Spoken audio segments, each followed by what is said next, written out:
അപ്പോൾ കനിഹയിൽ പർച്ചേസ് ചെയ്തിട്ടുള്ള വേറെ രണ്ട് പ്രജകളെ നമുക്കൊന്ന് പരിചയപ്പെടാം കേട്ടോ. വരിക. നമസ്കാരം. എന്താ പേര്? ദേവിക. ദേവിക. നാരായണൻ. ഇതാരാണ്? ആ എന്താ ഇദ്ദേഹത്തിന്റെ പേര്? ശബരി. എങ്ങനെയുണ്ട് കനിഹ വെഡിങ് സെന്ററിൽ വന്നിട്ടുള്ള ഒരു എക്സ്പീരിയൻസ്? നല്ല സെലക്ഷൻ ആണല്ലോ. ഓണവുമായി ബന്ധപ്പെട്ട് വള്ളംകളി നടക്കാറുണ്ട്. അത് എവിടെയാണ് നടക്കാറ് എന്നുള്ളതാണ്.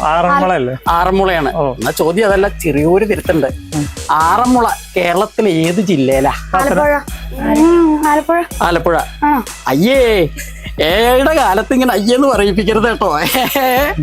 ഒന്നും കൂടി ആലോചിച്ച് നോക്കിയാൽ കിട്ടും. അപ്പൊ കേരളത്തില് ഓണവുമായി ബന്ധപ്പെട്ട് വള്ളംകളി നടക്കുന്ന ജില്ല പത്തനംതിട്ട. അപ്പൊ അങ്ങയുടെ പേര്? നാരായണൻ.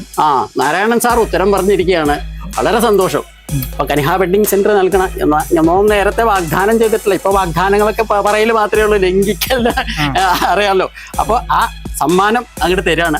അത് മാവേലി അല്ല തരുന്നത്. ഇപ്പോൾ കനിഹ വെഡിങ് സെന്ററിന്റെ ഒരു തല തൊട്ടപ്പനുണ്ട്, മാനേജർ KK സാർ. അപ്പൊ അദ്ദേഹത്തെ വിളിക്കാം. അപ്പൊ അദ്ദേഹം കൊടുക്കുമോ? ചെറിയൊരു സമ്മാനം.